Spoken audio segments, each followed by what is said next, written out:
11월 중순이면 고추 이야기 할 때가 사실 좀 지났죠. 그렇지만 이 고추 농사가 끝난 게 아니고요. 아직 비가림 고추가 좀 남아 있습니다. 하우스에서 하는 그런 고추 농사 말인데요. 이 하우스에서 하는 이 비가림 농사가 좀 일찍 수확을 하기도 하고 또 늦게까지 딸 수 있는 그런 장점을 가지고 있어서 많이들 한다고 그래요. 아마 제일 큰 장점은 농약을 적게 친다라고 하는 그게 아닐까 싶어요.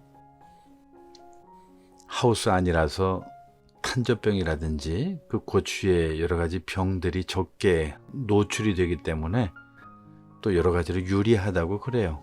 이제 그 하우스 고추도 11월 중순쯤 되니까 거의 끝물에 와닿습니다.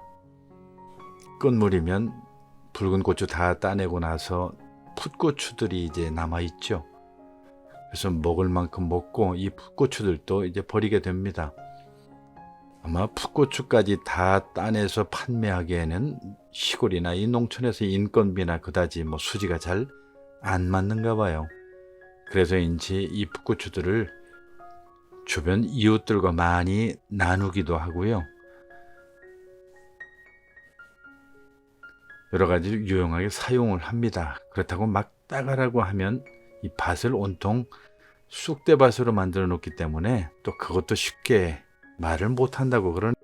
풋고추를 따는 것도 요령이라면 요령인데 나름 가지를 꺾지 않고 하는 그게 중요하거든요. 노지고추는 이제 정리를 하는 중입니다. 이제 다 뽑아내고 그리고 잘라내서 내년 농사를 위해서 또 준비를 해야 되는 거니까요. 이런 것들은 사실 기계가 할 수 있으면 좋기는 한데요. 일일이 사람이 할 수밖에 없는 그런 일이라서 이 농사가 힘든 것들이 바로 그런 거죠. 이런 것을 볼 때마다 농사일이라고 하는 것이 참 쉽지 않구나 라고 하는 것을 많이 느끼게 됩니다. 요즘에 이런 것들을 과거에는 태웠는데요. 태우지도 못하고 일일이 잘게 썰어서 파쇄 처리를 해야 되기 때문에 또 그것도 일이고 쉽지 않죠. 물론 거기 끈이라든지 막대 같은 경우는 다 풀어서 뽑고 별도로 또 처리를 해야 되니까 그 일이 사실 만만치 않거든요. 비가림 농가의 허락을 받아서 드디어 이제 풋고추를 따기 시작했습니다. 생각보다 아직까지 풋고추가 많이 달려 있어요. 물론 붉은 고추도 아직 따낼 것이 많이 있기는 하지만요. 오늘 목표는 제가 쌀자루를 하나 준비했는데요. 바로 이 쌀자루 하나를 가득 채우는 게 오늘 목표입니다. 보기보다는 제법 많이 들어가는 게 바로 이 쌀자루 마대푸대거든요. 그렇게 따다 보면 차츰차츰 채워집니다. 처음에는 이거 언제 채우지 싶다가도 금방 이렇게 보면 벌써 3분의 1은 채워진 것을 보게 되죠.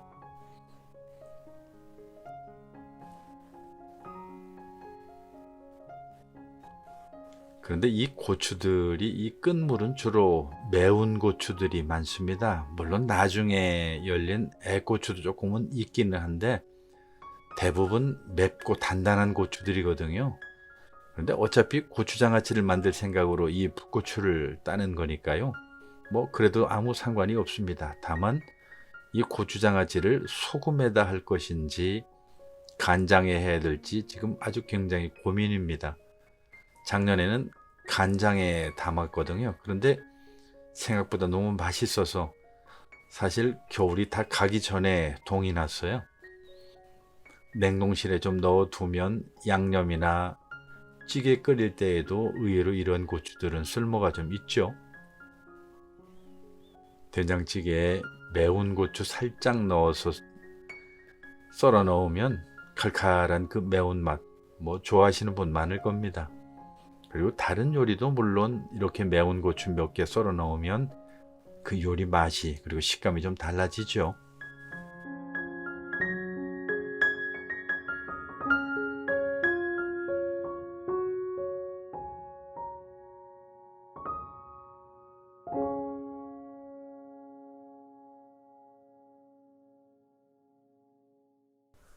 꾸준히 조금씩 조금씩 따다 보니까 벌써 이렇게 반 가까이 땄습니다.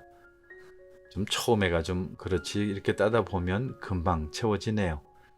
사실 반만 있어도 겨울 동안 우리 가족이 먹을 충분한 밑반찬이 되기는 하는데요.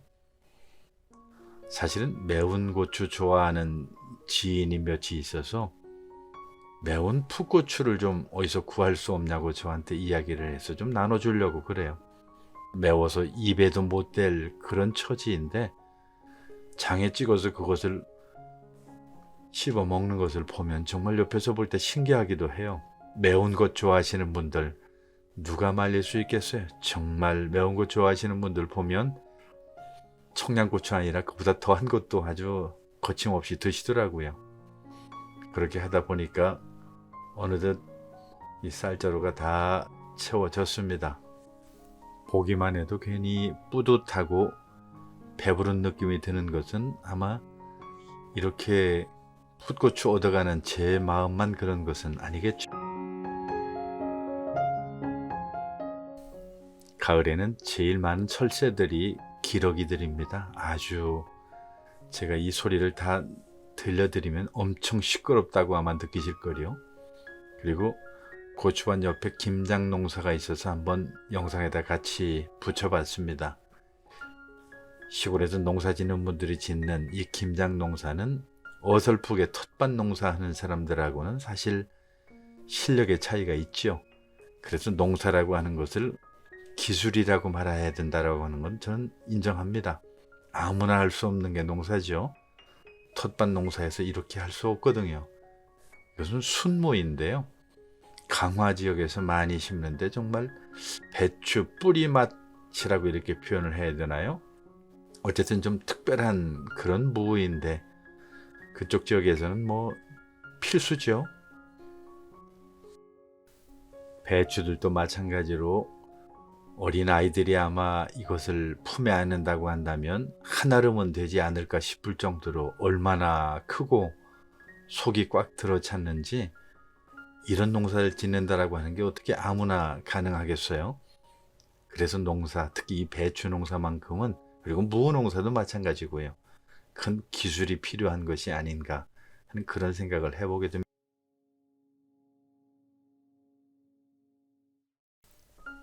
이 순무들도 좀 그 크기가 영상에 봐서는 이게 얼마나 큰 것인지 별로 그렇게 실감이 안 날 텐데요.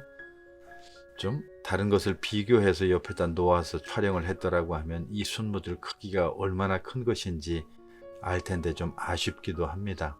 무도 마찬가지거든요. 무도 큰 것들은요 상상을 초월하는 우리가 그냥 시중에서 보는 그런 무가 아니라 엄청나게 큰 그런 무들이 이렇게 보일 때마다 참 놀랍기도 하고 신기하기도 하고 어쨌든 정말 예사롭지 않은 그런 크기의 무들입니다.